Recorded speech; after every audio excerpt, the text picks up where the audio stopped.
All right. Happy Monday night. Hope you guys are doing well. We'll run it up in the chat tonight like we do every Monday here on the channel. We do a live.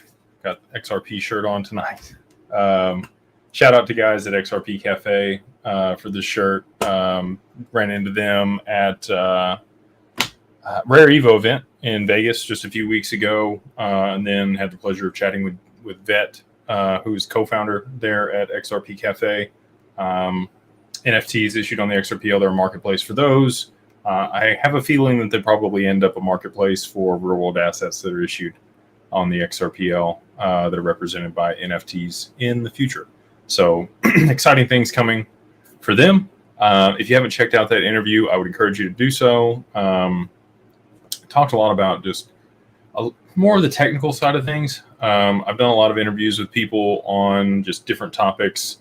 I've been on other people's channel, which I need to make rounds again. So if you guys have recommendations for that, just other people's channel that you would like to see a conversation between me and them, love to have those inputs from people.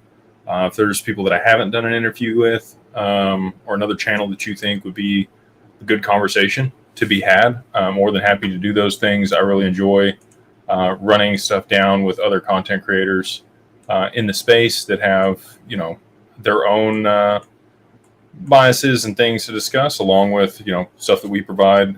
We tend to come at things from a little bit different angle than the majority of the other content creators in the space. Over the past 2 years, I've done interviews and had conversations with Zach and Lewis, Molly Elmore, Jimmy Valley. Been on a lot of different people's podcasts. So yeah, I'd be open to conversations with anybody else. I know that we've had some new people pop up in the XRP community in particular that have gone on to create YouTube channels. JT XRP, been on his show a few times as well. So if there's anybody out there that you think, I think the Stable Crew, I talked to Dave the other day. I know a lot of people were jumping kind of like, hey, what's going on? Because he didn't recommend our group. But just to give you all some context on that, when I talked to him and I had only ever met one time in XRP Vegas, and he didn't feel comfortable recommending somebody that he did not work with or know in detail. Not that there's anything like bad blood between us. He just literally hadn't worked with me or our team. Alan, sorry. I think it's the Alan over there at the Stable Crew is who we talked to, not Dave. Digital Dave is who I'm thinking of. He's in Dallas with me. So anyway, we need to connect with him. He has another company that he works with that has set up his trust. And so obviously he's going to recommend them, which I have no problem with. To be honest with you, I'm just happy that there's somebody else besides us discussing, having some forethought in where the space is going to go and what you need to be doing on the that or before it to make sure that you're set up for success on the other side of things. So yeah, we'll have to get on there with Alan at some point in the Stable Crew and run things down. So without further ado, we'll go ahead and hop into the questions here tonight. Anything's fair game as usual. So if you have questions on mitigating taxes, estate planning, macroeconomics, the XRPL, other digital assets, always game for that as well. Bitcoin, Ethereum, institutional custody, ways to earn yield on your assets, why borrowing is a fantastic option against your assets. Put out a thread earlier today on that topic. If you haven't checked that out on Twitter, I would encourage you to go do so. Yeah. So we'll go ahead and jump into it. Let's see here. Thank you for the super chat, Todd. Already, brother. He says, good evening. Just wanted to personally thank you for all your content. It's so helpful to all of us. Also wanted to say how much value I'm getting out of the Beyond Broke Mastermind. It is digital gold. Very cool. Thank you, brother. Glad to have you in there. And yeah, we do stuff like this. We had our digital asset discussion, which we have on every Monday at 11 a.m. Central Standard Time in the Mastermind. Earlier today, even though it was Labor Day, we're still working. I get a lot of fulfillment from this. It doesn't feel like work to me. We enjoy helping other people and making sure that people are on top of whatever's going on. So, like I said, it doesn't ever feel like work. Super blessed and grateful to have other community members like yourself there that are wanting to learn and provide value themselves. So, thank you for being part of the community. Let's see here. Here's one. So again, back to the interview with Vet. This gentleman's asked, Robert says, did Vet give any further insights off camera as to why the amendment vote count hasn't moved for a couple months now that they are currently tallying amount from their current tally amount? Basically, the UNL needed to be updated. And that happened today. So you saw the FTSO and their validator removed and Interledger's node or validator approved for voting. So and there was an update to the XRPL that needed to be adopted and pushed live by a bunch of the other nodes on the network. At this point, I think there's like maybe 5 or 10% of the nodes that haven't pushed that update. So we should start to see more action on the amendments. For people that don't know where to go look for that, you would go to XRP scan, and then you can do like /amendments, and you should be able to pull up all of the current amendments that are up for vote on the XRPL. I really like the way he explained it. So I learned a lot in that interview. He said that there was like between 120 and 130 validators on the network, and the 35 that vote are basically approved by the total amount. So they're the 35 that all the other ones trust, that they know who runs it, and they trust them to make good decisions on their behalf. So it's very interesting governance that's been built into the XRPL. I think it's fantastic personally. And we equated it to a DAO, and he was like, that's actually a really good comparison. So that's what he told me. I think we're waiting for the UNL to be updated, and we should start to see some action, hopefully here over the next week. CS2424 says, hey, Jake, how's it going? Can we have a liquidity event without legislation and institutional adoption? I am not convinced it will happen before 2030. So legislation here in the U.S. has been slow, right? Other jurisdictions already have a framework for XRP and digital assets. You have MiCA and the stablecoin regulations that are there. The U.S., I do think, isn't far off from adopting stablecoin regulation here. We've got Japan and other jurisdictions that are piloting CBDCs. I think upon the launch of CBDCs, that's when you're going to see the appreciation for XRP in the short term. Does that involve the U.S.? I don't think so. I think, and I could be wrong, with the current administration, maybe we do get a CBDC here in the U.S. Trump, if he does get in on the other side of the election, has stated that he's adamantly against a CBDC. I do think that we will see stable coins issued on the mainnet for the XRPL or on the side chains, on the EVM side chain, because you need smart contract functionality. That was another thing I talked to Vet about. Like, you need to be able to push hooks onto the mainnet. I don't know when or if that happens. I do think it's likely that will happen at some point. R3 Corda uses XRP as a primary settlement mechanism if there's enough liquidity in the asset to support that. So CBDCs that are issued within those networks, I think, could potentially utilize that asset, the mainnet, to settle between jurisdictions. I think that's a high probability and likelihood depending on how things progress.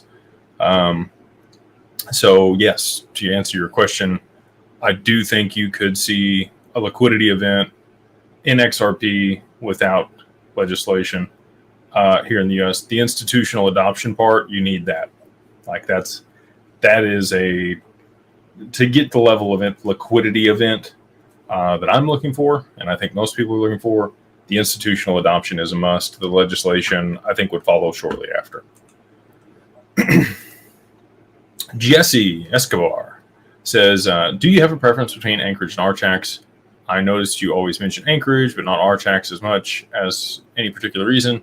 It's putting some in both. Better idea than all in one. We would love to be able to provide custody at both. That was our intent at Digital Ascension Group and Digital Wealth Partners. When working through the contracts and with both parties, it became clear that Anchorage is just currently better equipped for wealth managers than Archax is. Not to say that Archax won't move in that direction or doesn't have the ability long-term to do that. Just in the short term, they didn't have everything needed for us to feel comfortable moving forward with that relationship.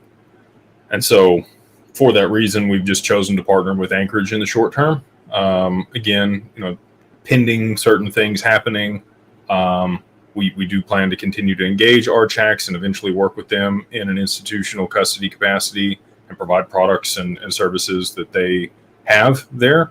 But it's probably Q1 next year before that could happen. I could be wrong. If they got things in place in Q4 of 2024, we might be able to do so, but I anticipate it's probably going to be beginning of 2025 before we're able to engage them in that capacity. But we did sign the paperwork with Anchorage. We're moving forward there.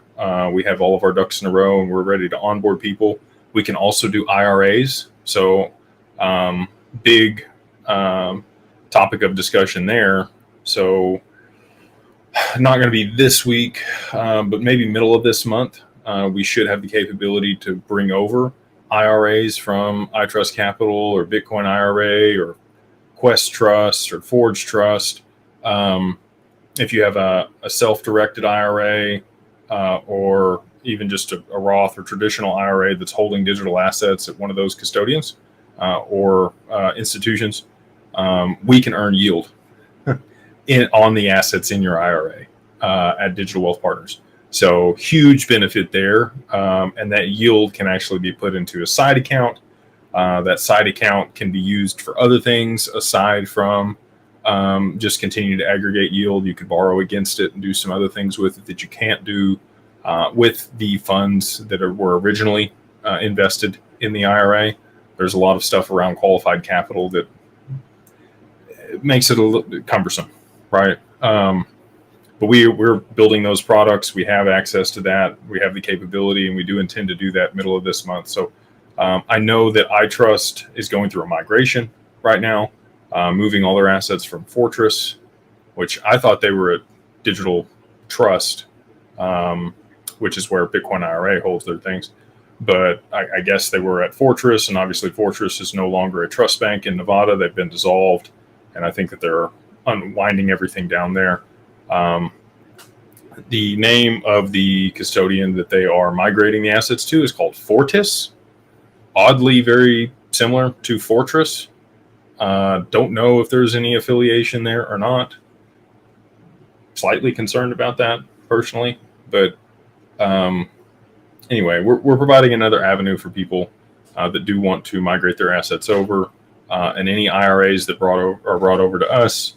We're working on a way where we don't have to charge any fees on those assets being brought over, because you're going to get charged on the way out of whatever partner you're currently working with. So anyway, to answer, kind of circle back on your question here, Archax just didn't quite have the things that we needed to work with them in place, and so that's why we've chosen just to go with Anchorage here in the short term. Atlantic Living, love to see you.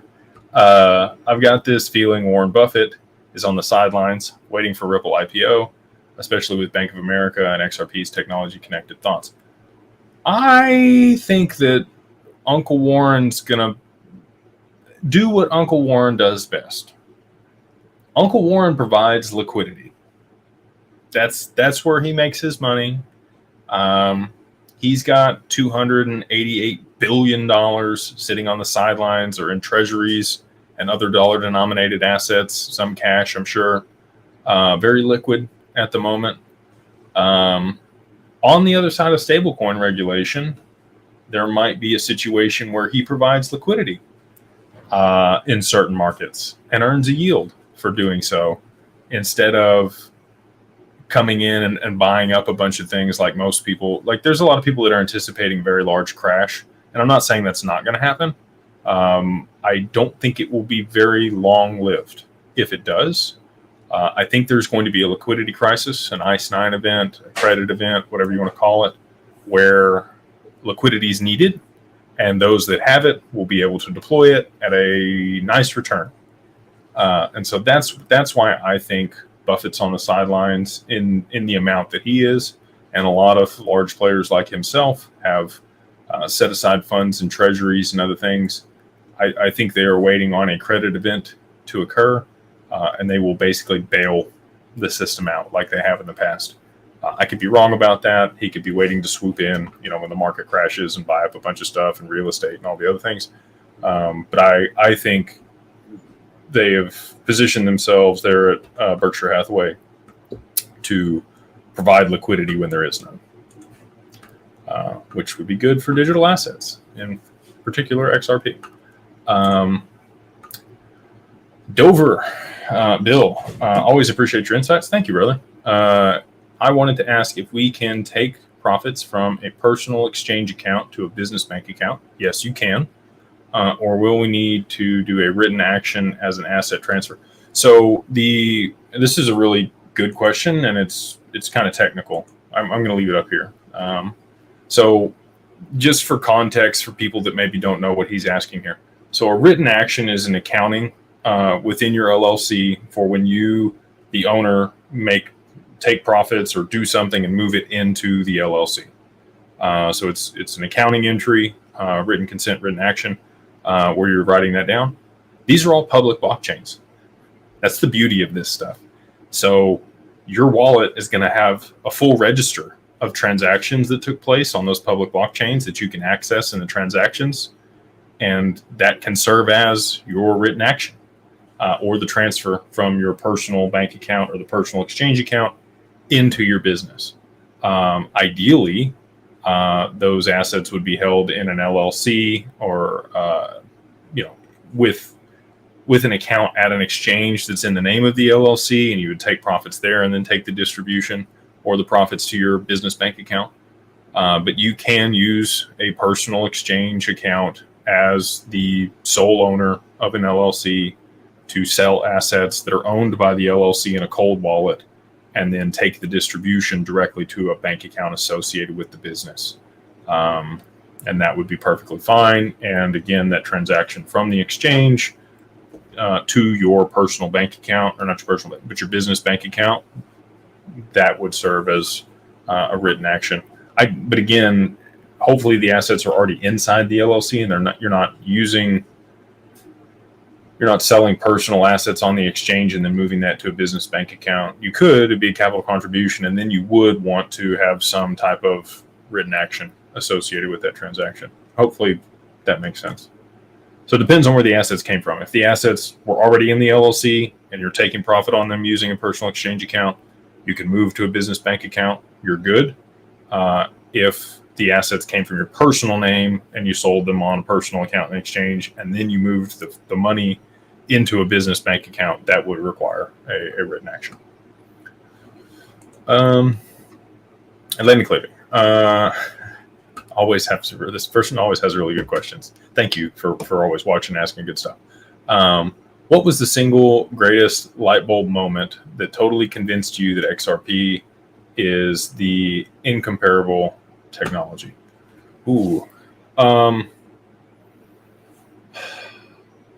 I don't think there was ever just like one moment for me. There was just this. I woke up every day for a year and a half trying to prove myself wrong, asking all the questions that everyone asks. Well, what if the government makes one? What if they take it from us? What if they freeze it? What if it's not the thing and they choose something else? What if they make their own? What if they use the private network and not the public network? What if, right? And I was able to answer all of those questions myself over time after doing the research and following other people that had done the research, figuring it out. And so slowly but surely, I got to the point where I'd been through any possible objection that I could come up with. And I was like, okay, foregone conclusion. I don't know when this happens, but it's going to happen. And then beyond that, we've continued to work with people that are working with the technology, have conversations with high-level executives at other companies that are working in the space. And in all those, it's never been a absolute like, yes, this is when it happens and this is what's going to happen and this is the price. Never had that conversation. Nobody ever says those things, but they'll say little pieces, right? And it's just stuff that they know and they're kind of nonchalant about it. And then I'll listen to somebody else and have another conversation and they say something else that I've just kind of connected pieces from conversations that I've had that have solidified that in my mind. There was never like,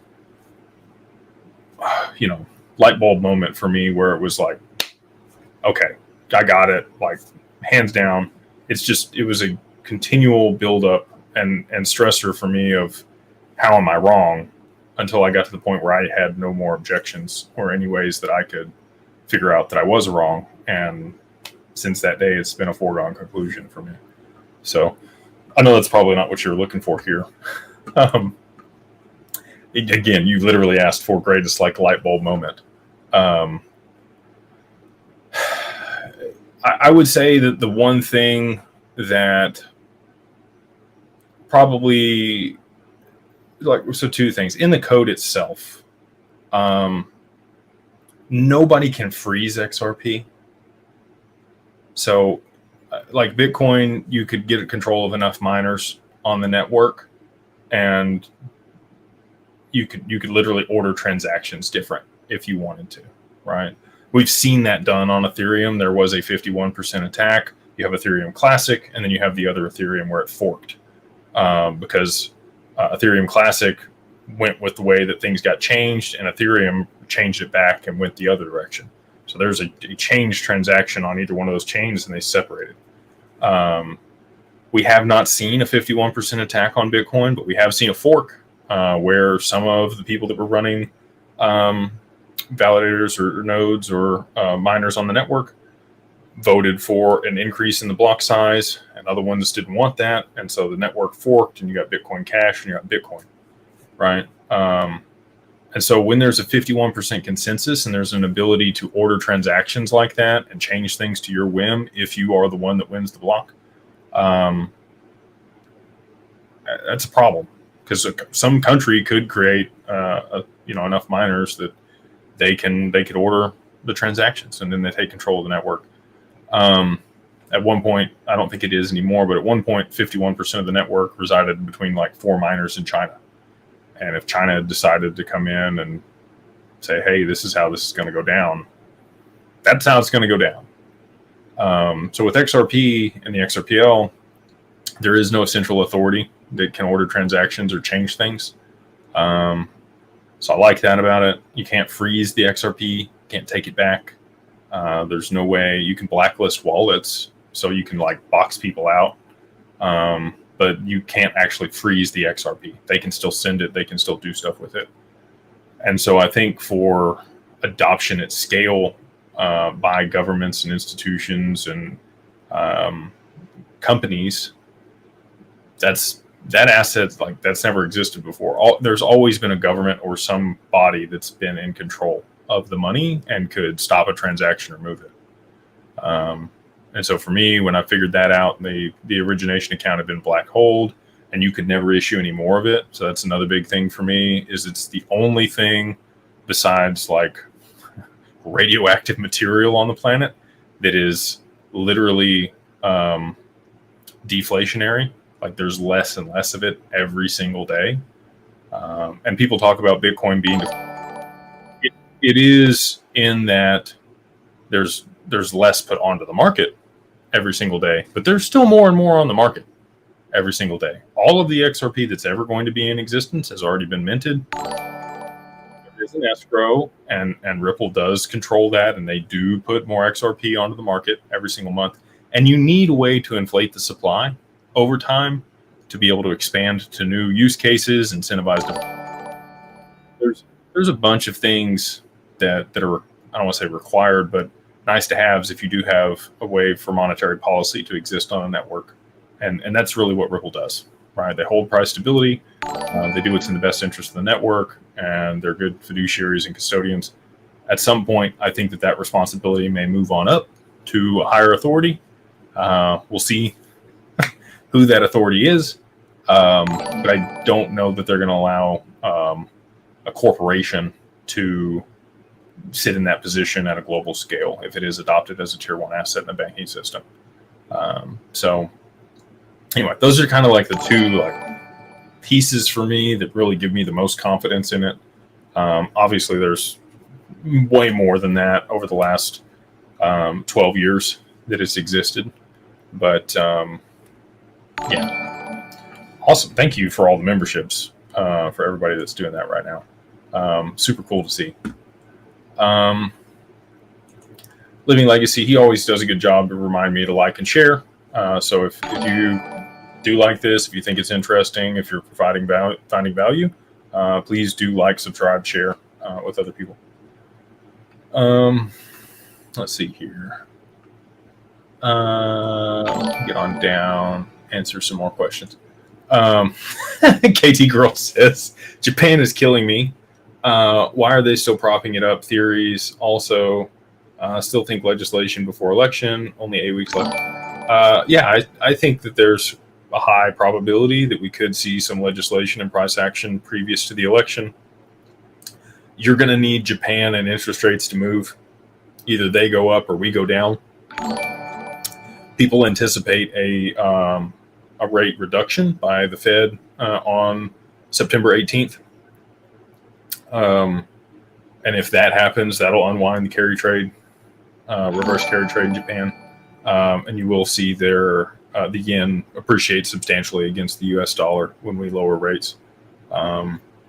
It could happen before then, but I think that's the best case scenario. And I talked about that in the Mastermind today, that if the US government and the Fed were to lower rates, that actually soaks up some of the volume for people liquidating those positions to pay back into dollars and then swap for yen to pay off their loans.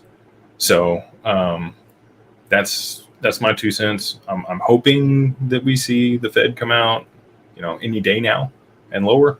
I think that there's potential for that they could have an emergency meeting because they do see a potential crisis on the horizon now that the unemployment rate is over their mandate and starting to rise again. So, we'll see if, when, how long it takes for that, but that's what I anticipate. And I think Japan will hold it together until something moves. Let's see here. David says, can you explain the risk on earning yield on custody XRP? All trades have risk. Can we lose our XRP earning yield? So to your point, all trades have risk. The way that we do that is through covered puts and calls. And the assets sit directly there in institutional custody. You have the visibility on them. You do sign a tri-party agreement. We use Hashnote and some other individuals or other companies to partner with to be able to generate the yield on the XRP currently in institutional custody, looking somewhere between 5 and 6% on APY. So nothing crazy, and as long as we keep it in that range there, very, very, very low risk of loss because we're basically buying both sides of the trade with the options that we have. And either direction that the market moves, we still make money, right? And it's enough to cover the options on the purchase for either side, plus whatever the extra is how we generate the yield. So happy to have Matthew Snyder come on here and explain how that works, if that's interesting to you guys.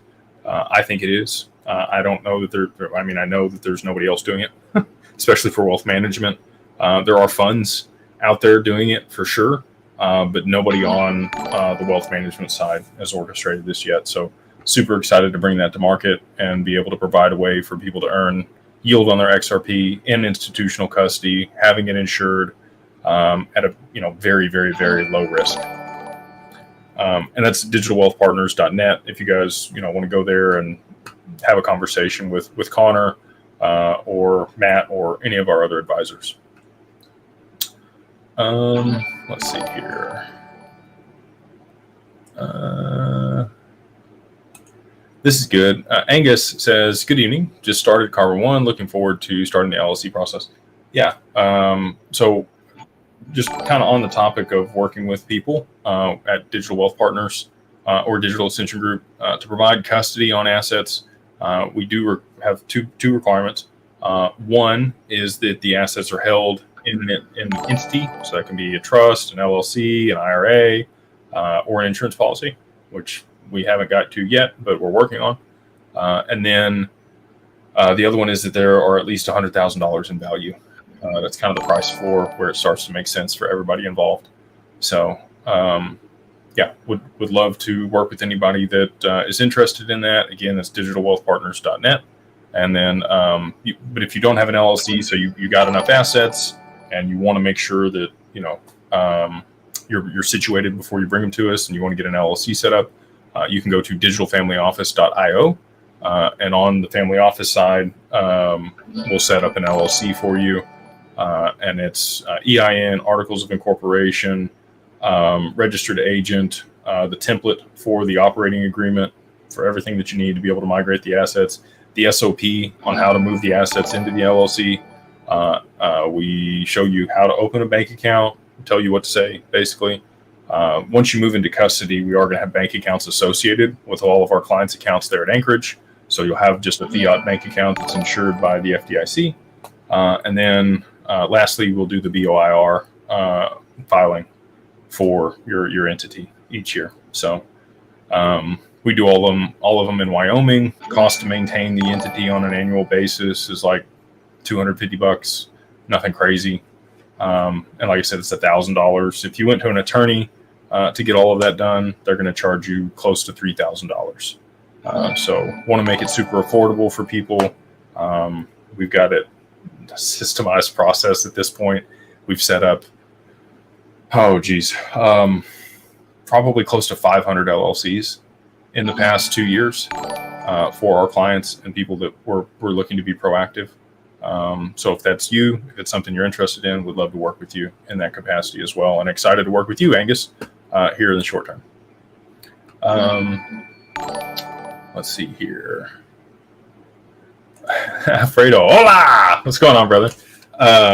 He says, I use Coinly software to track my capital gains, etc. for tax purposes. Will Caleb and Brown or Anchorage provide you with end of year tax statements? Yes, both of them will do that. Both of them are required to do that.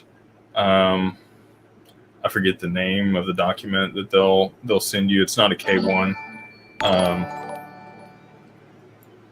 But it's a statement for what you sold, and you can reconcile that with your cost basis in order to figure out capital gains on that stuff. And we'll do all the reporting if it's bought and sold within our environment. We'll also track the cost basis when you port them over. So whatever you moved them into the LLC at, that's what we'll tag as your cost basis.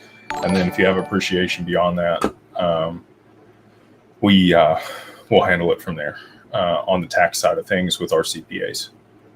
If you choose to go that route with us, again, we try to be pretty agnostic and like plug and play. If you have people that you already work with, either an estate planner or CPA or accountant, asset manager on the TradFi side that's not digital assets, really any lawyers, any professional that you already have within your network that you've already been working with, we're happy to work with them. It's not like we try to replace anybody. We just bring our expertise in digital assets to the situation. And if they are less versed in that area than us, then we just kind of advise them in that capacity. But again, we want to make sure that we're cohesive and we're working with whatever professionals you already have in place. Let's see here. Yeah, thank you, Hanky. Yeah, I butchered that. I wonder, give me like if you could spell your name out in a way that you're supposed to say it, that would be really helpful for me. And I'm horrible with names. Thank you for being part of the mastermind and all that you do in there. I love your comments and your questions. So the Caleb and Brown interview, yeah, we did that with Jake over there. He's a director there at Caleb and Brown.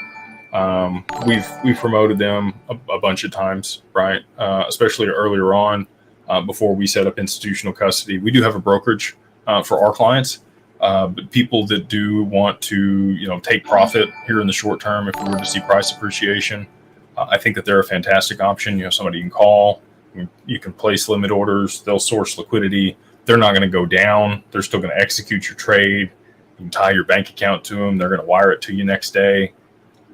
I think that they are fantastic. They do charge a premium for their service, and it is completely justified. Again, you pay for what you get. If you think Kraken's going to be fine, that's somebody else that we promote all the time. They have 20 basis points. They do take a spread, whereas Caleb and Brown doesn't take a spread. They just charge you the fee. And they take the risk on the trades. That was the other thing I learned with Jake that I didn't know. They settle everything real time. As soon as you put in the trade, settles, you're executed, and then they settle their stuff on the backside. So if that's cash, it's T+1. If it's crypto, they've got to go out and source that liquidity to refund their pool. But they have pools of assets in their ecosystem that they use to make sure that you're guaranteed whatever price you're executing on their platform or with their broker. So I think that they have a fantastic product. I got to learn about their fund out there in Australia. So any of you Aussies out there that are listening to this, this live here, middle of the day for you guys on the Tuesday, if you have cash and you don't understand digital assets or you don't want to deal with it and you just want somebody else to manage it, Caleb and Brown seems like a really good partner for that over there in Australia in order to be able to get exposure to this asset class in a way that makes a lot of sense.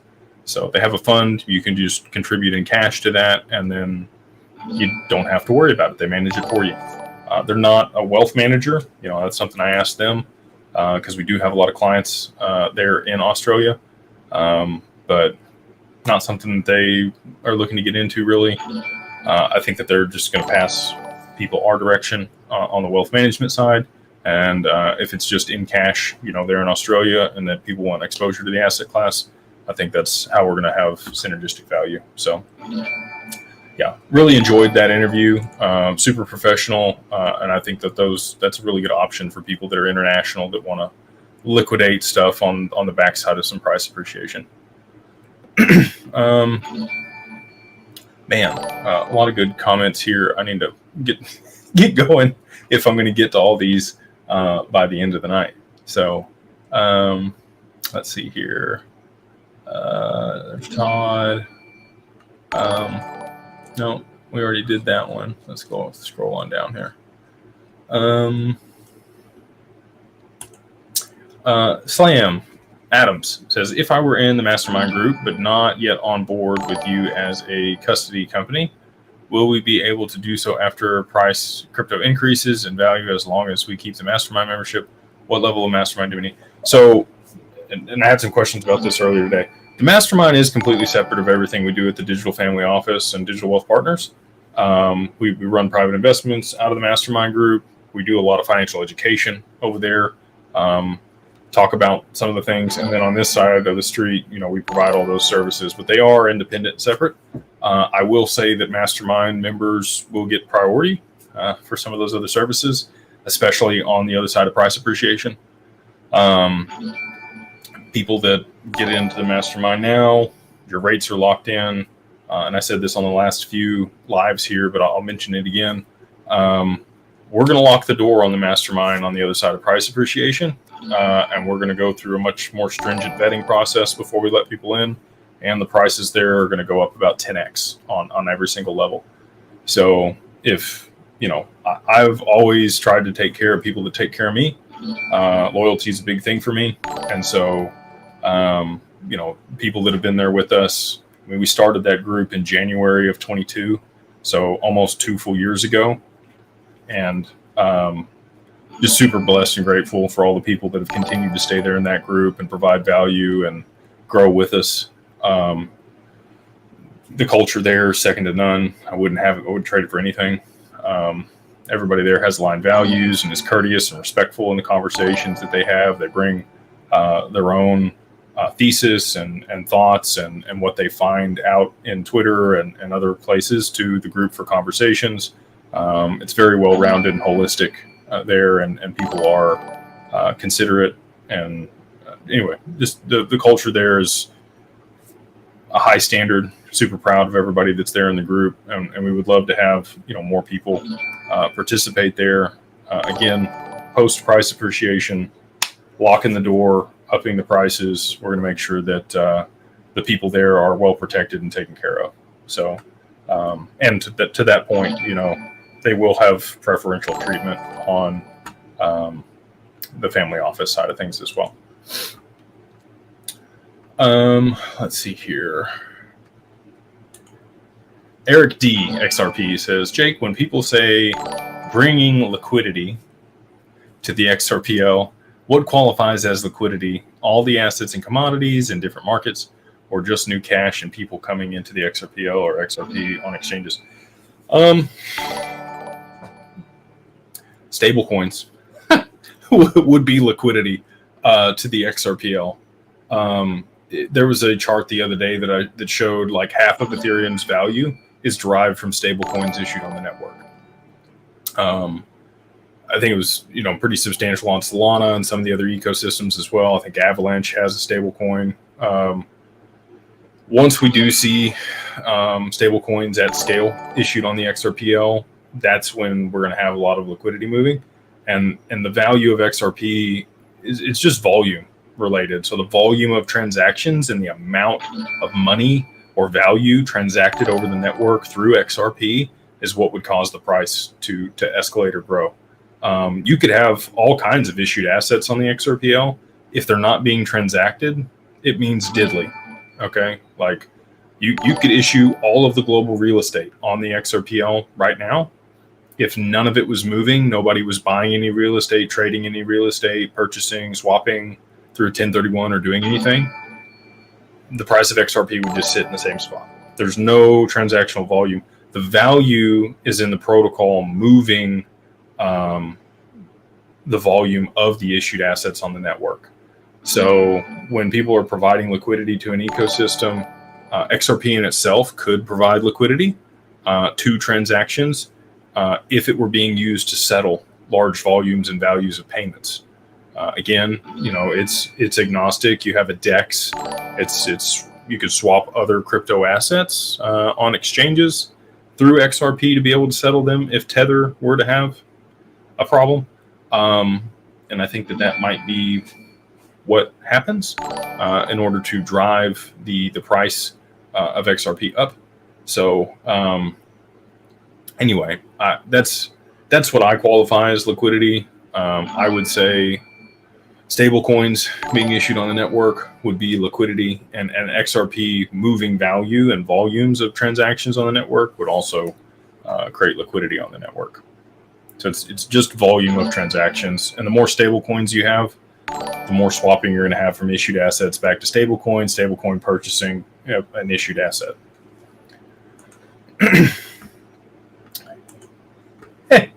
Kevin's asked, do you think Sir Mix-a-Lot really liked Big Butts? I do think Sir Mix-a-Lot really did enjoy Big Butts. I do not have my spinner chain out in front of me tonight. Kevin, otherwise I would pull it up here. But I do think that he enjoyed a voluptuous backside on his lady friends.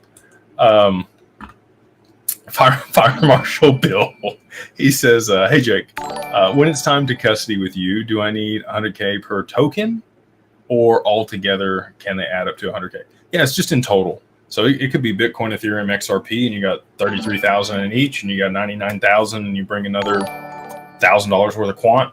Boom, you're in, right?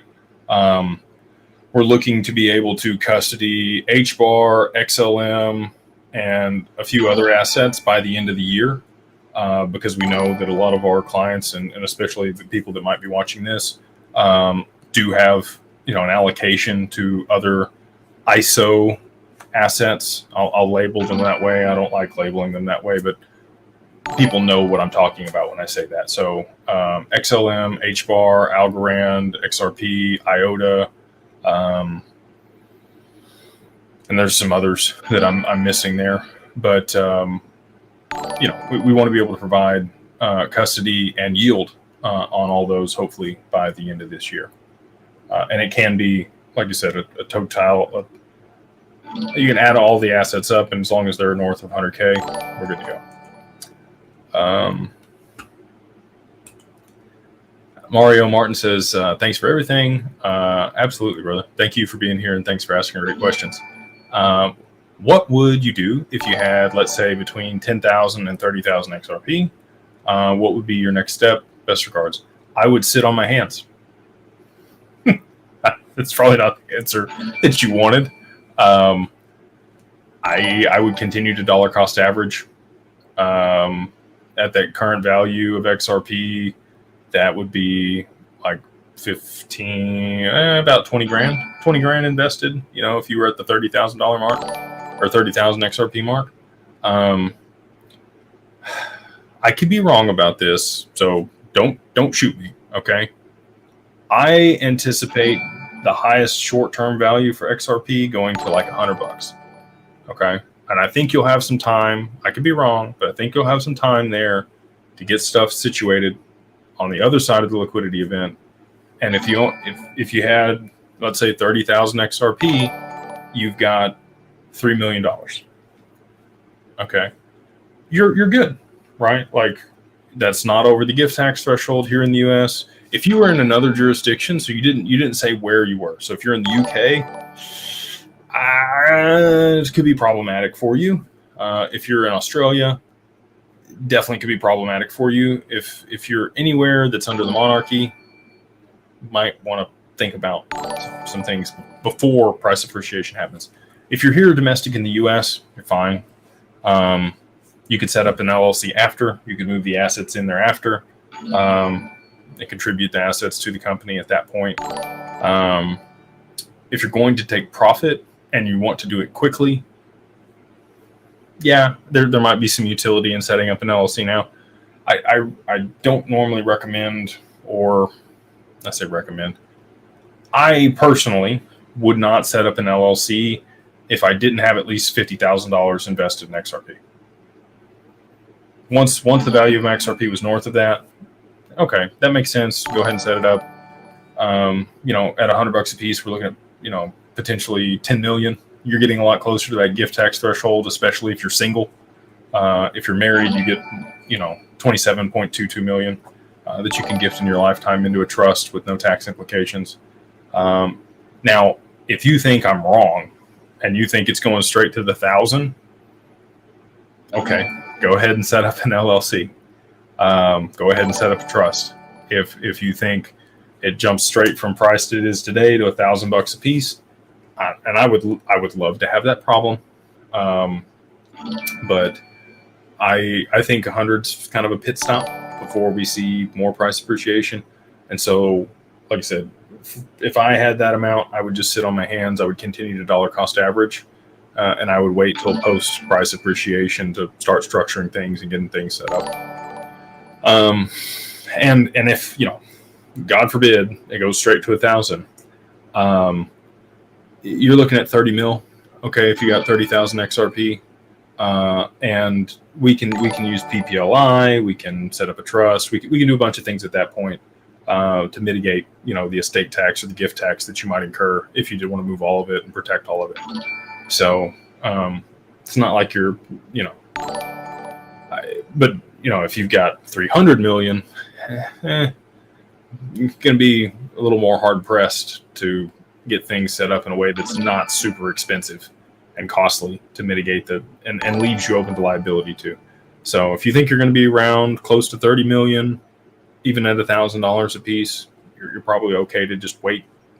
If you are going to be 3, 5, 10x that, probably should go ahead and get some things set up. Thank you, Daniel, for the super chat, brother. That's much appreciated. Or Danielle Kelly. I'm bad with names tonight. I need to go. I need to go to bed. Long Labor Day weekend. On that topic, hope you guys had a wonderful Labor Day. Hopefully you took some time out and spent some time with your family. Maybe got to the pool, one last time before summer ended. It's supposed to be like the first day of fall, today or tomorrow, right? So super excited about that.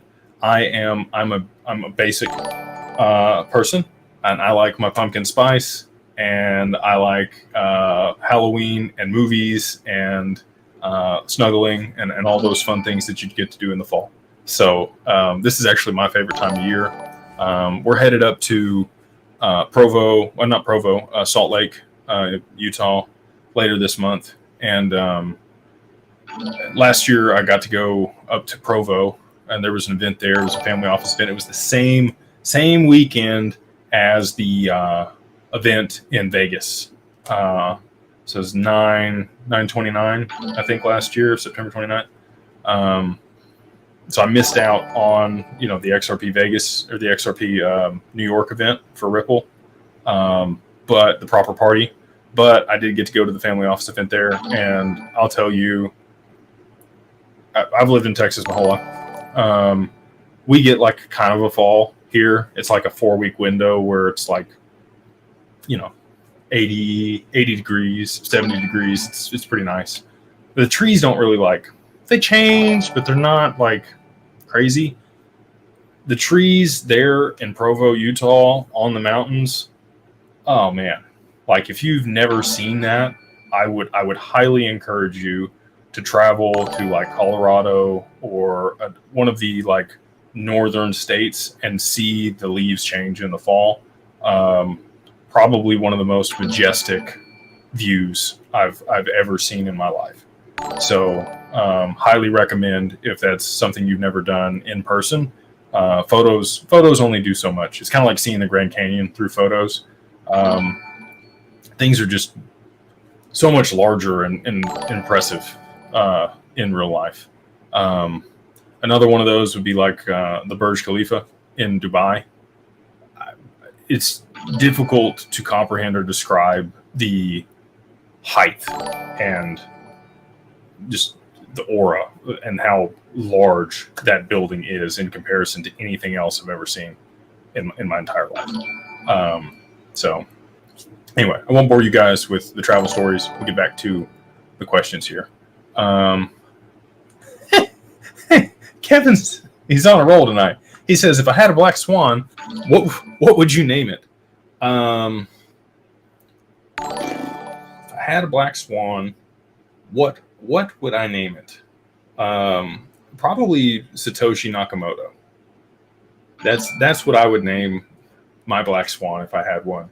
Would be Satoshi Nakamoto. Let's see here. This person's asked, Jake, do I have to be in an LLC entity to be onboarded with Digital Ascension Group to earn yield on my XRP? Yes, sir. You need an entity. It doesn't have to be an LLC. If you're international, it could be a separate entity. It could be a trust. They finish with, as I have to go to offshore from Australia to avoid tax event, does your custody provide yield on XRP? Yes, it does. So if you're there in Australia, I can connect you with a few of our clients. I won't share their names here, but if you want to email me or my team, it's just info@digitalfamilyoffice.io, and you can just copy paste what you've put here into that email, and I'll remember you, and we'll get you in contact with somebody over there in Australia that can help you get something offshore if that's what you're looking to do. Let's see here. Yes, Dennis, this did happen. So Ripple did have an LOI out on Fortress, and they actually made an investment in an earlier round in Fortress before they went under. In the due diligence process, when they were looking to make that acquisition of the trust company there in Nevada, they uncovered some things that they did not like, and therefore they pulled out of that deal. And they ended up with standard custody and trust, which actually I think ended up being a better solution for them and a better fit because they got the money transmitter license in Texas, and they also got the one in New York there, which is very difficult to get. Nevada's a bit easier. So, I think it worked out for Ripple, but yeah, we met with Fortress for other reasons and also decided not to move forward with a relationship with them. And again, I don't know if there's any affiliation between the people that ran Fortress and the new company Fortis. We'll see. Seems awful similar to me. Scroll on down here. Get to some more good questions that you guys have asked. Maybe I'll go from the bottom up. Thank you, everybody, for the members, by the way. Just crazy to see that many people becoming members of the channel. So thank you for doing so. Cool. Dallin says he'll be in touch. Fire Marshal Bill says I'd name the Black Swan USDT. Tether. You'd name it Tether. Here's the deal for me. So when I attended last year, we went to XDC in Austin. There was an event that was put on by Lloyd and his team. Great event. Really enjoyed that. Got to meet with Uphold's executive management there at that event. Lloyd is actually putting on XDC is what he runs. And he's going to be putting on an event in Dubai previous to one of the bigger blockchain events there in Dubai later this year in October. So reach out to him. Kudos to him for everything that he's doing over there. But at that event, there was a gentleman that came, and he was a professor at UT Austin, and he spoke on systemic risk of Bitcoin in broader markets. And at the time, his position and opinion was that there wasn't systemic risk with Bitcoin. And I would actually agree with him. At that time, a year ago today, or a year ago around this time, I don't think there was systemic risk with Bitcoin. Today, I would argue that there is systemic risk with Bitcoin because now we have the ETFs, the spot ETFs, and we have large financial institutions that are holding allocations to Bitcoin. And they also settle T+1. And if you had a crazy event where it dropped 90%, 60%, 70% in a single day because maybe a liquidity crisis or some regulation that was brought out about Bitcoin, they now have substantial losses, unrealized losses. And with the broader stock market in the position that it is, they would have to pull from those positions to cover those losses as people were pulling out of those positions because they couldn't settle real time on the back end of those trades. And Bitcoin trades 24/7, 365. Still takes somewhere between, sometimes it's fast, sometimes it's 5-10 minutes to settle, sometimes it's hours. So with that, it would be difficult for them to de-risk from that position real time.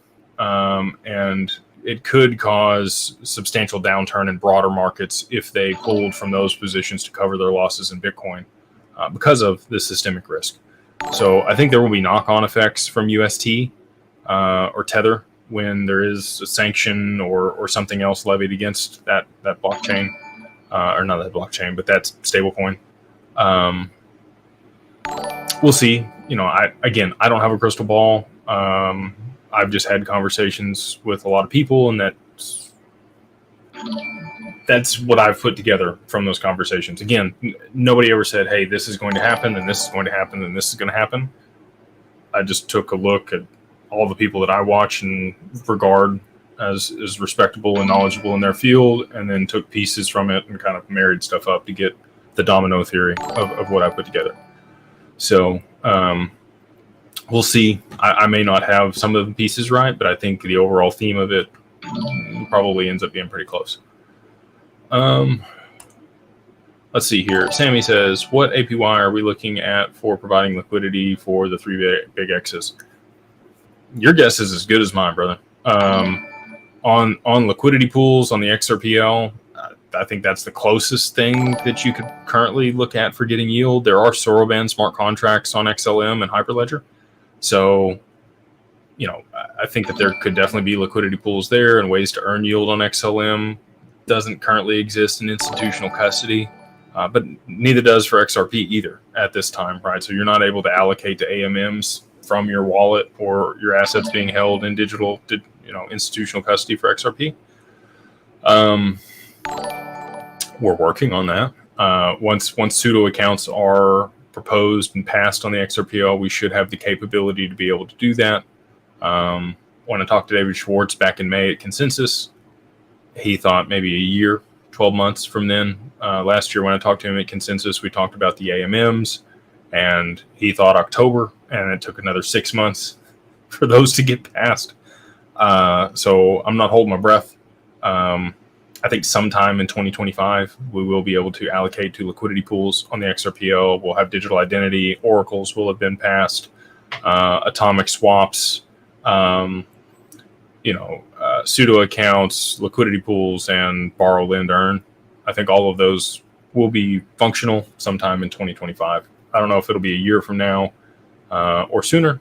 I'm hoping sooner, just like everybody else. But interest rates, I think it could vary wildly depending on how early you got into a liquidity pool, what assets you're providing liquidity to, how liquid that market already is. Are stablecoins involved, or is it between two volatile assets?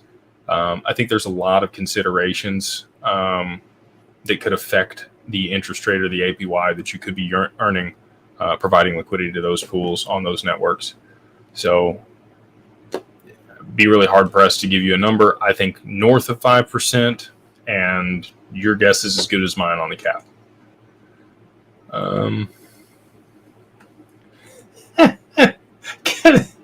I am not. I do not drink on the lives, Kevin. But that's not to say I don't like a good old fashioned every once in a while. Let's see here.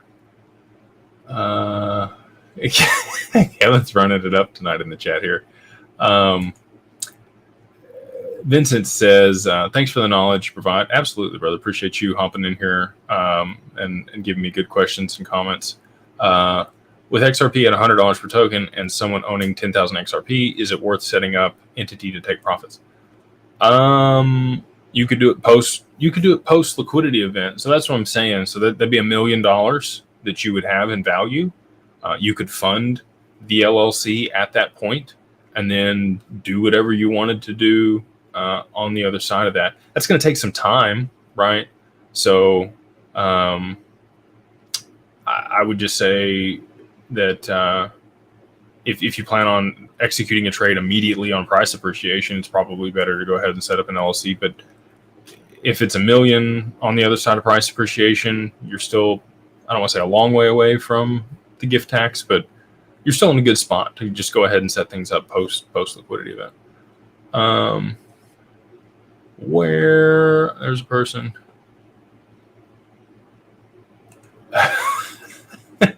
Jake is the dinging. The dinging is crazy too much. That's not me, brother. I'm super grateful for all of the memberships that people are throwing in. They're $1 to become a member of the channel. So super grateful for everybody there that's doing that. I don't know who pushed that in the chat, but thank you for it. If you are a member of the channel, we do release some exclusive content before it comes out publicly sometimes. And so there is some benefit there. And if nothing else, just thank you guys so much for the support. Very cool to see. Let's see here. Scroll on down and Defense asked if Russia is using the XRPL fonts, what would be the catalyst to get XRP price moving?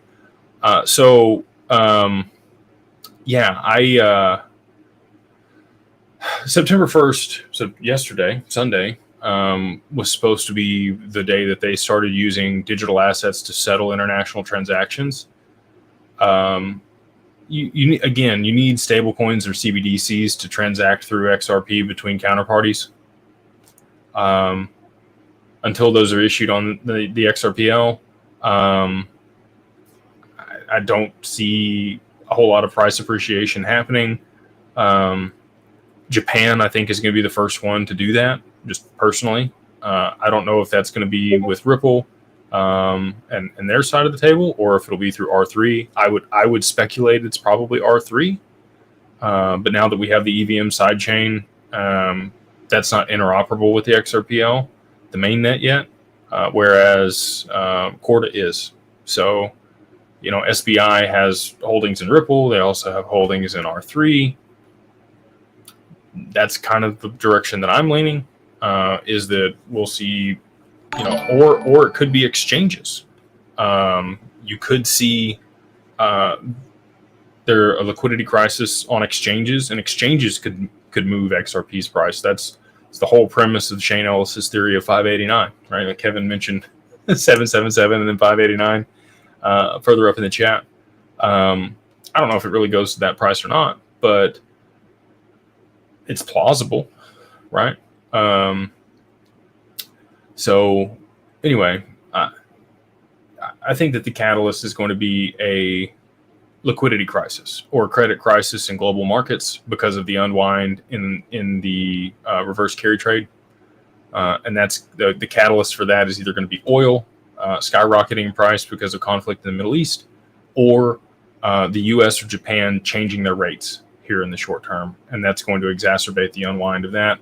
And it's going to cause havoc across global markets as people sell their positions to swap back to dollars, to swap for yen, to repay those loans. And at some point, stuff's going to lock up because there's not enough liquidity and people are going to be uncertain. And that's when Uncle Warren steps in and XRP, in my opinion. So we'll see what shakes out there. But I do think that Russia and the BRICS nations at scale will likely be utilizing the XRPL to settle international transactions using their sovereign currencies that are issued either in a Corda DApp for their local economy or on the mainnet of the XRPL once we do see interoperability. We have Axelar, right? So that allows for interoperability between the mainnet and the EVM sidechain. So, that's where RLUSD is. Maybe that is where it happens. But again, I think R3 has some involvement here.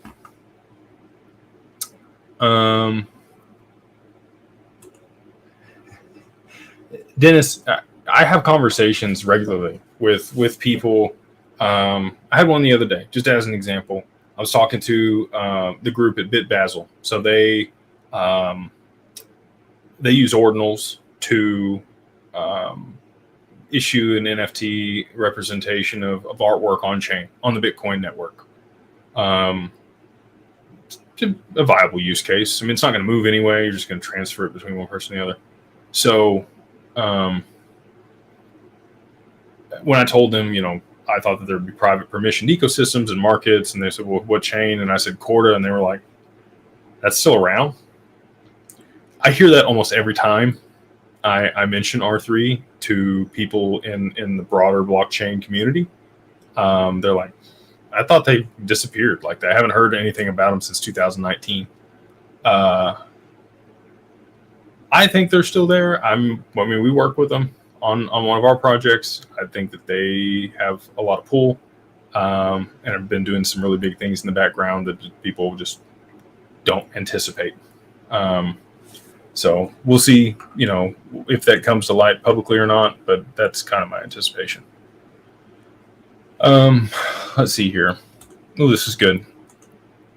The real LJE reminds me of LJT, or Larry Joe Taylor Fest, here in Texas, down in Stephenville. I don't know if those are your initials or But I would encourage you to look up LJT. Look, it's a fun time.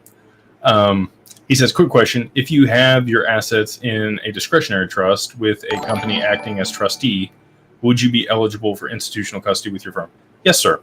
We would absolutely be able to work with you and would have no problems. And your trustee, we could make a signer on the account in order to be able to execute transactions and remove those assets.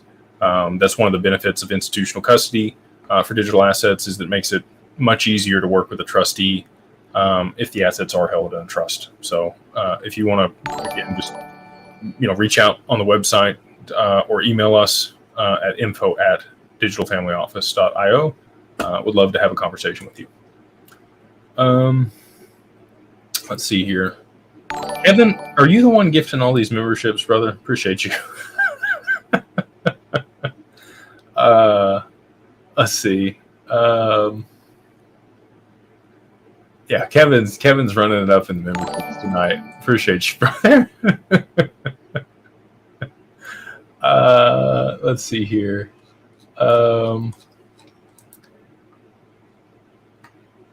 Kevin's loving the digging. Kevin's a character. I've known Kevin a long time. He's good people. Yeah, I owe him a big steak on the other side of price appreciation. I got to fly up north and see him. Hopefully it's not too cold by time I have to come up there and see him. But that'll be one of my first stops post price appreciation. Jeffrey says, any chance you do another interview with Aaron Grenhoss for Canadian digital asset holders? Yeah, we could definitely do that. I'm sure he would be willing to come on again. I thought that was really good. So here's and I'm learning this about content. Views don't really matter. I mean, they do, you got to trigger the algorithm to get stuff out to people. But I would rather the 1,000 people that needed to see the information get it than 100,000 people that didn't, right? So for people that do watch this content, if there are videos that you have found extremely informative, if you wouldn't mind just sharing those with people that are in your network that you think would get a lot of value from it, that would do more for me than pretty much anything else, to be honest with you. Even if you never spend $1 with me, if you could just share this content with other people that you think it would be valuable for and help, that's really the mission, right? So even, these lives, I really enjoy these lives, and people get behind me and there's a lot of support, and it is super appreciated. I feel extremely blessed and grateful for everybody that gets on here and takes time out on a Monday night and Wednesday night to watch me and ask great questions. But I can tell you, when I first started doing content, I would get on Facebook and I shot a video every single day just to get comfortable with hearing my own voice. I hated my own voice when I first started doing video content. But I knew I needed to do it in order to accomplish the goals and dreams that I had set forth for myself. So I was like, this is what you got to do. So I religiously got on every morning and shot a little live video and talked about something that was impacting my life or I felt would be meaningful for somebody else. And inevitably you get people that talk, and most people stop. When you get a few haters, they comment on your stuff, and I wasn't good. I still think that I'm improving and getting better at speaking in public and on lives and on video. But I was not good at all when I first started. And but there would always be one person, not every single day, but maybe once a week or once a month, that would ping me and just DM me and say thank you for that message. It really helped me out today. I was in a spot in my life where this really mattered to me and it made a difference for me. And that's what made it worth it for me to keep going. And so that's always been the deal for me. Any of the content that I produce, if I can help just one person with something that's going on in their life or provide them with some value that helps them, even if it's not right now, if it's later down the line, that's the goal of all this is, right? So, and I'll tell you this too. So sometimes it doesn't really hit you that somebody's helped you until years and years later. I had a coach in middle school that really kind of razzed me. I sat in the back of his class. He was a football and track coach, super fit dude, like held state records and stuff. And I'm a bigger person. Like I'm about 6 foot, 230 now. Athletic, right? And I did not play sports in middle school. I was kind of a nerd for a long time, then started working out. And he, in 8th grade, basically told me that I was a lazy piece of crap for wasting my talents and not pursuing any of the gifts that I was given. And at the time, like, that hurt, man. But he was right, you know. And after that, I went to go play football. And I didn't end up playing football. I had an eye injury, one of 3 under the age of 30 that's ever happened at the time. I don't know what it is now, but if I got hit hard enough on my right side, I could lose my sight. And so I didn't end up playing football. I ended up playing golf the whole time that I was in high school.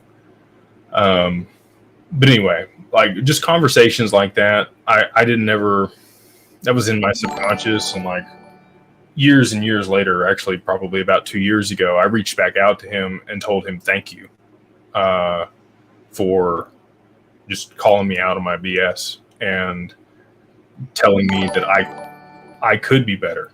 I should do better. I was given these gifts and all of this stuff and talent, and I was wasting it, right? And I think sometimes you need somebody else to believe in you before you believe in yourself.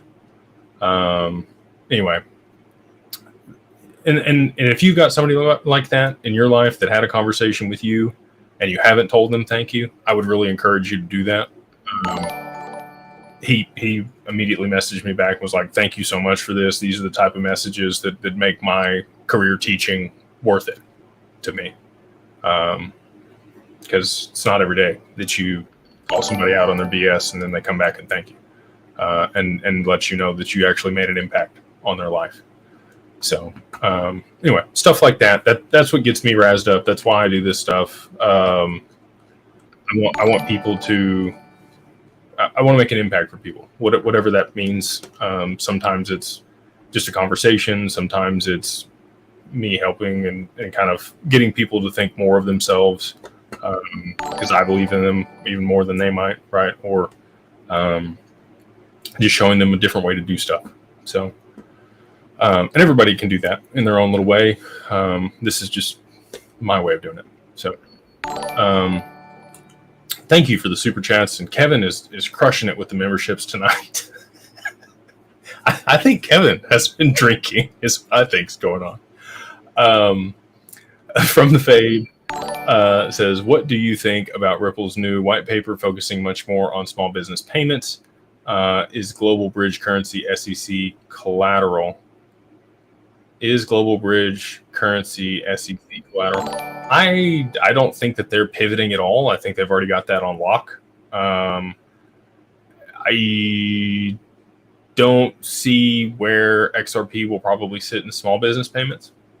I haven't seen the new white paper. If you've got a link to it, I would love to see it here in the chat. I think that they are going to deal with large enterprise payments for sure.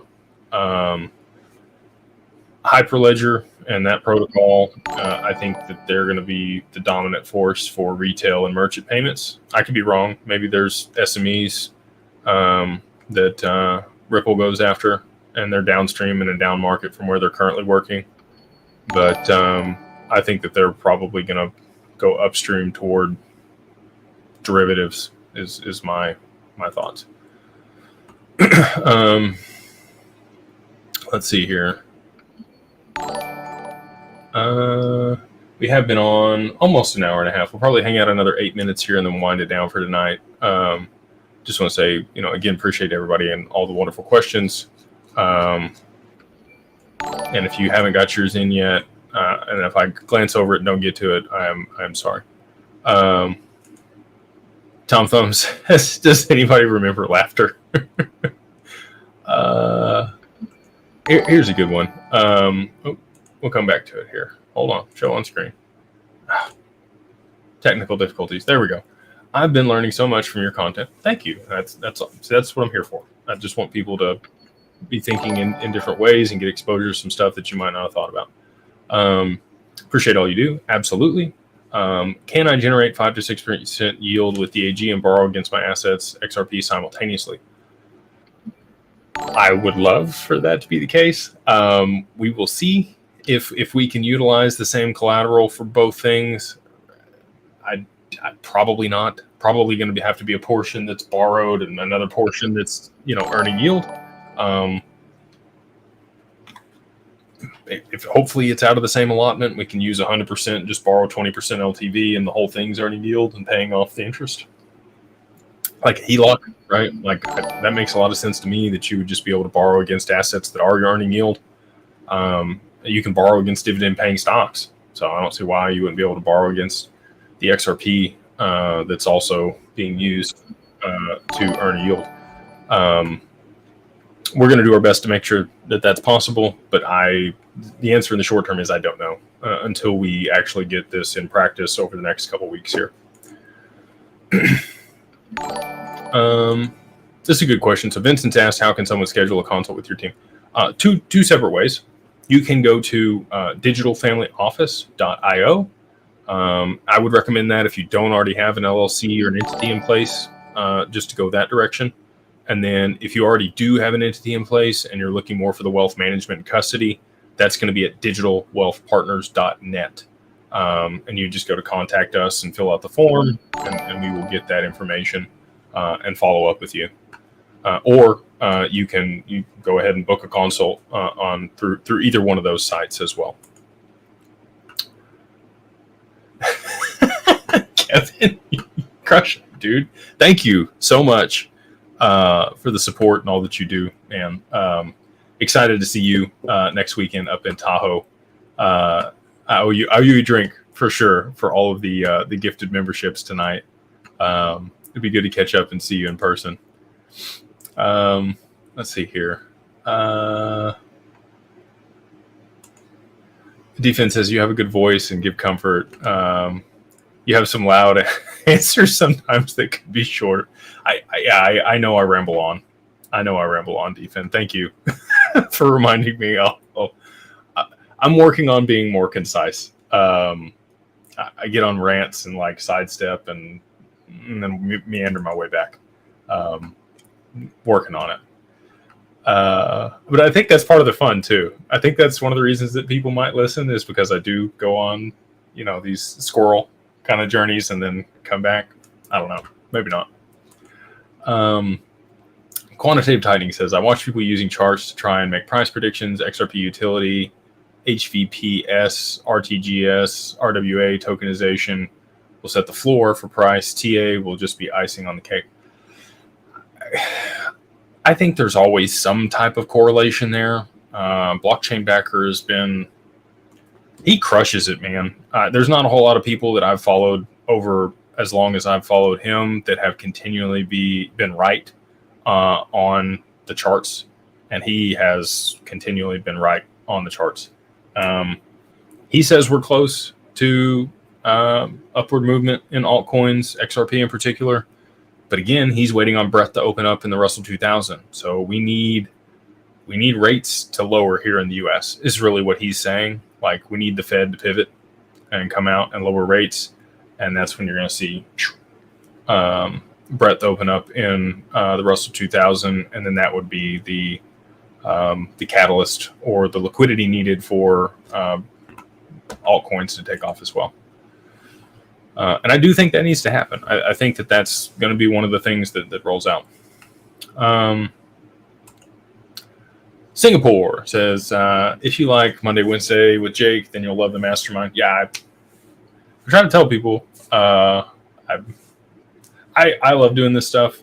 We get into the Mastermind and have a little bit more intimate conversations. And I talk about things that I don't discuss here. We also run, private investments there in the group.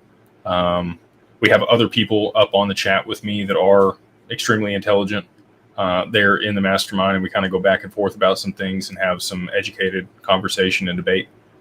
which is also enjoyable, right, for people. It's not just one-sided. It's not just me talking. So, yeah, thank you for the kind words, and it's super excited to have you there in the mastermind with us. I'll just throw this out there for people that do want to come in the mastermind group. You can get a month free if you want to use the code all capitals Beyond Broke 1 MO, like month at checkout, and that works for the social membership and also for Carbon One. Yeah, if you don't like it, cancel. Like we try to make it as riskless as possible for people to get in there. And again, post price appreciation, we are. I'm going to be very protective of the people that are in that group, and we want to make sure that anybody that enters after that point's been well vetted and is not there to shark people or cause problems. So anyway, again, love to have you in there. All you have to do is just connect with me on LinkedIn, and you can use the code and get in there and try it out for 1 month for free. Let's see here. Oh, this is another good one. So I asked people in the beginning, whose stuff should I get on again? T and I have gone back and forth on Spaces on Twitter a bunch. It's been a while since that. Would love to have him on the show, to be honest with you.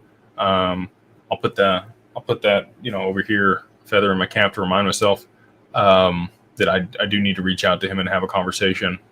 And it would be good to have him on the show and just chop it up a little bit. He has technical knowledge far beyond my expertise. That is his deal, right? I don't know that he's a data architect, but he deals in that vertical and definitely has way more on the technical side than I bring to the table. I feel like my gift, sometimes, not always, is being able to distill that information to something that's tangible, distill it down to something that's tangible for the average person. So like he says with acronyms and other stuff that like sometimes I don't understand, and I'm like, do you mean this? And I'll make a corollary and kind of like give it something that is tangible for other people to understand, and they're like, yeah, it's pretty close. And so him and I would be a good duo, and we'd love to have him on the channel. So I'll reach out to him and see if that's something we can do. Thank you for the super chat, Dennis. He says, is there a relationship between RLUSD and XRP price? Definitely could be, right? Like, so I said, stable coins being issued on the XRPL, and trading and volume happening on the XRPL. Half of Ethereum's price is made up from stable coins and their transactions on the network. USDC, DAO, Tether, all of those stable coins. But again, XRPL just natively doesn't have smart contract capability. So RLUSD, I think, is issued on the EVM sidechain and Ethereum. So it's interoperable with the mainnet through Axelar, and could drive volume for settlement on the XRPL. But yeah, I think there's definitely a relationship there. But I would say that settlement between other private permissioned ecosystems utilizing XRP is probably what's going to drive price in the shorter term. Kevin.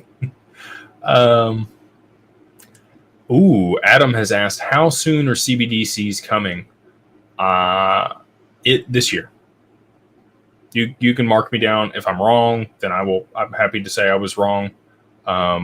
My anticipation is that we will see at least one G7 nation issue a CBDC this year in 2024, if not more than that. G20 countries also high probability or possibility. Brazil being on that list, Russia, China, Japan, a lot of the BRICS nations, Middle Eastern countries as well. I do think should, probably are going to be issuing CBDCs here in 2024. So I think we could look back at 2024 or Q4 in 2024 as the quarter of CBDCs. Again, if I'm wrong, I'm happy to say I was wrong, but that's kind of my anticipation. Fire marshal bill welfare system going to be a CBDC? It very well could be. I think that's a perfect application for it. It's a slippery slope, I don't think that the CBDC will be the only dollar-denominated asset here in the U.S. for settling transactions and spending and borrowing and lending and paying for things. I think that there will be private stablecoins issued by banks and other enterprises, and all of those will be backed by U.S. dollar-denominated debt, treasuries, bonds, cash equivalents in a one-to-one, just like the stablecoin regulation states. But I do think there is a spot for a CBDC. People don't want to hear that here in the U.S. That could be for welfare stuff, right? Social Security, STEMI payments, UBI, food stamps, all that stuff. I think a CBDC would play really well for those types of government assistance. Greg Manarino, good people. I hadn't seen Greg in a while. I need to start watching his stuff again. He is one of the people that I know, like, and trust on YouTube. Sharp guy. He's older. He's in his 50s. Very well put together. Gets things wrong on timing, but so do we all, right? But overall, his thesis has always been good. I think he's a pretty sharp guy. So he said on a recent interview, he's saying he believes the Bank of America will be the one that fails. Interesting. What's your take on that? Any good alternative banks to Bank of America for profit taking? I would disagree with Greg on that one, and I'm happy to debate him. They do have a lot of unrealized losses. And so that's probably what he's looking at right now, is the unrealized losses that Bank of America has. And he knows about XRP, but he doesn't quite know about XRP. He hasn't put two and two together yet. I speculate that Bank of America holds a pretty large position in XRP, and upon price appreciation would be able to offset any unrealized losses that they might have that would cause them to go bankrupt. So just my 2 cents. I don't think BOA is going anywhere. We have accounts at BOA. I chose those accounts on purpose because Warren Buffett still holds that position. He did liquidate some of that position here just recently to bolster his cash position, but I don't think Bank of America is going anywhere.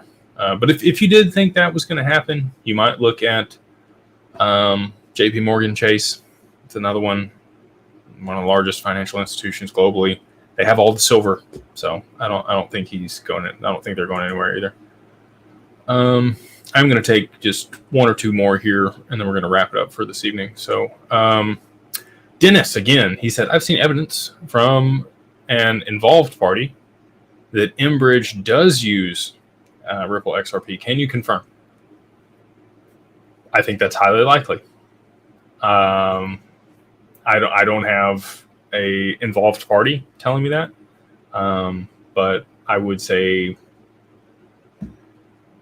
in my opinion, how much weight does that hold? I'm just a guy on the internet. I would also agree with that statement.